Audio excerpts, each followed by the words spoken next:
NBC Radio News is KCAA News Talk 1050, the Inland Talk Express. Hello and welcome to Let's Go Shopping with Bev. This show brought to you by Starflight Entertainment. Music by Dr. Bombay and the Blue Machine Band. Song title, Living in Paradise. Now here's Bev. All right, good afternoon.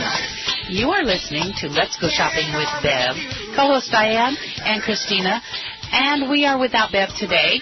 And so we are going to be sharing a pre-recorded interview with Lily Tomlin, who will be performing at the California Theater on the 29th, which is Sunday, a week from Sunday. And I have to say, it was 8 o'clock. Yes, an amazing interview. It was so much fun. She's such a gracious lady. And she's funny. And she's such a great career. I know. So many. Can't even mention them all. There's so many, but we all know her, of course, starting from Laughing. And all of the awards that she's received and everything. So we're going to have that interview starting for you in just a moment. But also, My Fair Lady will be playing on the Thursday the 26th. And are very sad to say the very last show at the Sturgis will be the Do-All Riders on the 28th, and that's at 780 East Street. Yeah, if you want the opportunity to be in the Sturgis one more time. And also, everybody call into your council people and let them know how you feel about arts and the theater and keeping it open. Exactly. Okay, here we go. Hi, Lily. This is Diane and Bev on the line. Hi, Diane. Hi, Bev. Good morning, and thank you so much for your time, and welcome to the show. Thank you, and for yours, thank you. How did you get started, and why? Oh, my goodness. It was just it was so organic to me because I grew up in inner city Detroit. My parents were Southern. They'd come up from Kentucky to work, and we lived in a kind of a tough neighborhood in Detroit, and they had a lot of programs for kids to keep them off the streets. And my whole life kind of revolved around a playground and a junior high school that later became the junior high school I went to.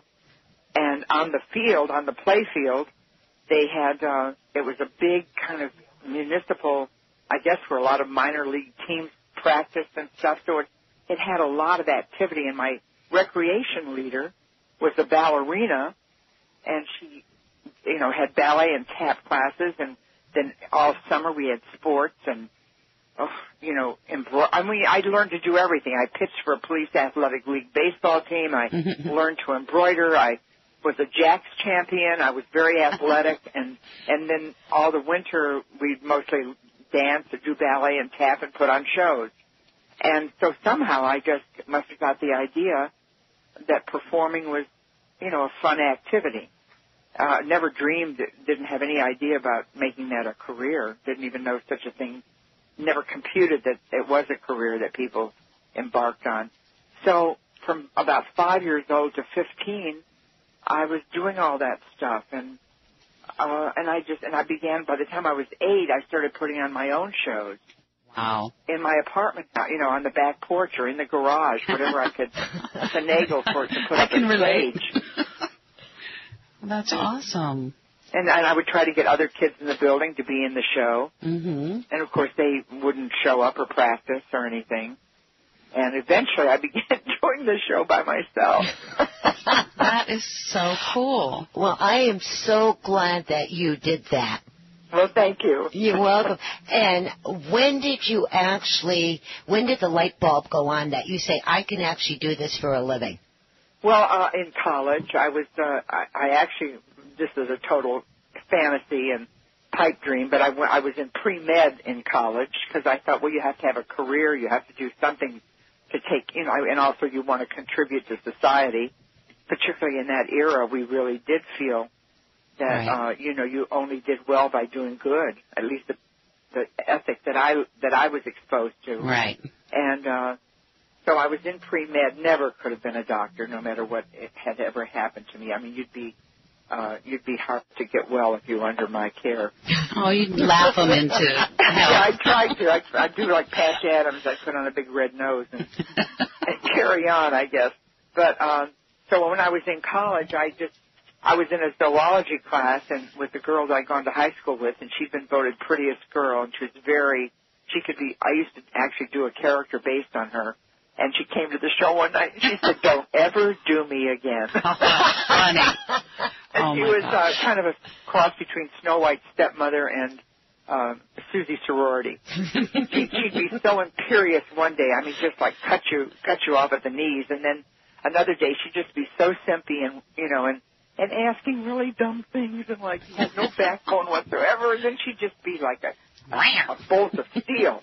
So this one day she was going over. We were in a zoology class, and I was throwing my compass point into the wood lab table, and sticking it in the lab table. And she turned to me and she said, "I just abhor mindless vandalism." Oh my gosh! And she's like about 17 or 18. So, and then she turns to me at the end of the hour and she says, "I'm going over to the theater to read for the Mad Woman of Chaillot. You should come along. There are a lot of small parts." Oh my gosh! Honestly, I mean, I had two girls like that I went to high school with that were just like out of sight.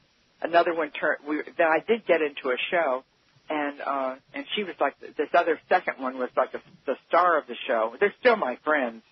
I don't see a lot of them because they live in New York now, but the second one was very tall and like about 5'10" and was glamorous, and her hair hung over one eye, and she would wear French cut blue tights to rehearsal. So your buttocks show. You know how they are with tights and a leotard and high heels and lots of jewelry. And so this one day she's leaning on the piano waiting for an entrance in the rehearsal for this college show. And I was so intimidated and so nervous. I'm over there kind of mumbling my part, like trying to get ready to go out. And she swung around and her hair flapped over, and she said, "What did you say?" And I said, I just couldn't even speak. And she said, "If you can't be direct, why be?" Oh, my gosh. Those two experiences were like revelatory. That is so funny. What's funny is I'm meeting my elementary school girlfriends for lunch today, but we didn't have any of those types of, well, experiences. Elementary school is a little bit, or not quite as catty, yes. You're still a little, cute little kid. Oh, I didn't even think of them as catty, but you're right, I guess so. I just thought of them as just like, they were just filled with confidence and superiority. Well, unfortunately, I had one girl when I was growing up in elementary and junior high. Her name was Terry Tippett. And she was the same way, thought that she was the greatest thing since sliced bread and peanut butter and what have you. Well, all of us got through school, did what we had to do, all came out absolutely fabulous. And right now she is still working at that school in the cafeteria. No, and I said, what goes around comes around.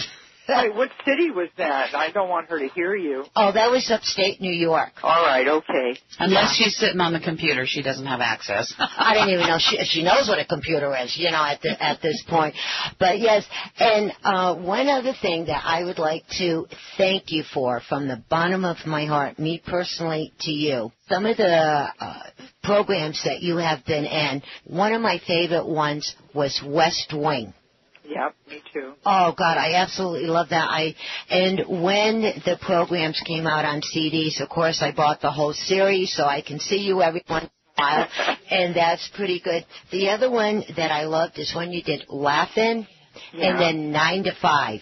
Oh, yeah. Well, thank you very much. You're welcome.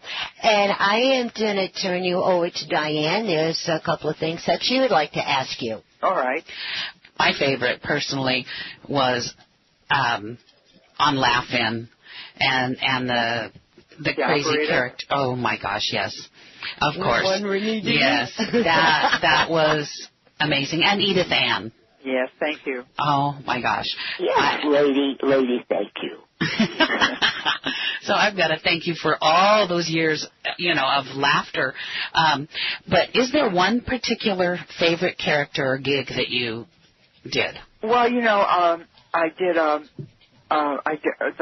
my second Broadway show, which was written by my partner Jane Wagner, The Search for Signs of Intelligent Life in the Universe. That probably for a long time will be my favorite vehicle or my favorite project. But of course, I played a dozen characters in that show. Mm-hmm. And in fact, Helen Hayes came to my opening night back in the 80s, and nice. And she said, when she came backstage, she said, I haven't envied an actor in years. And I knew not that she envied me as an actress so much as she envied that I had this vehicle where I could play 12 different characters every night. That's amazing. That's got to be exhausting too. No, I was so exhilarated because it was such an embrace of the audience, an embrace of the species, and I knew people were just. It was like a gift I wanted to give to the audience because it so underscored, their humanity and their collective togetherness and everything that happened. I'd go outside the stage door and there'd be the most disparate group that had been affected by the play. And, a yuppie couple that was just gorgeous and groomed and garbed, and there'd be people, 3 or 4 women, middle-aged women from the Midwest on their first trip to New York, and there'd be a bunch of punk or goth kids, all in a little gaggle, and they'd just be so enthusiastically talking to one another. Right. I used to have someone in the company who would come backstage and say, well, there's 1,000 people out there tonight who wouldn't be caught dead in the same room together. That's amazing. Because they were so broadly based, and it was just really terrific. That is really awesome. Now, I got a little bit of information about your website. My new one or my old one? I have info on both. Okay. Now, tell me a little bit about that women. Women on the web, wowowow.com. Well, that's a site that was only begun 3 or 4 years ago, and it was founded by Leslie Stahl of 60 Minutes and Liz Smith, the columnist, and Mary Wells, who was a great, successful advertising entrepreneur and tycoon back in earlier times. She painted Braniff Airlines different colors. She invented Plop Plop Fizz Fizz. Joni Evans, who is a publisher, worked for Simon & Schuster at that time. And when I first knew her, now she has her own imprint and stuff. And Peggy Noonan. Those 5 women founded Wow Oh Wow, and they each brought in like a total of 12. Marlo Thomas and me and Whoopi and Jane, my partner, and Judith Martin, who is Miss Manners, and Joan Gans Cooney, who it's just expanded, hugely with all kinds of contributors and people. And it's a place where it was designed and aimed at women, professional women, and all women over 40. To talk about everything. Okay, well then there's got to be some amazing every day info. It's just filled with different stuff. Right. Well, I'm going to put that out there. That is www.wowowow.com. So that's for women, by women, for women of all ages and origins. But there's a lot of men that go on that site too. I don't know if nothing else, just to stir up the pot. Right. They like getting on and arguing about stuff. No doubt. Yeah. Well, I think that's their second nature, isn't it? Well, it makes it very lively. I can imagine. Yes.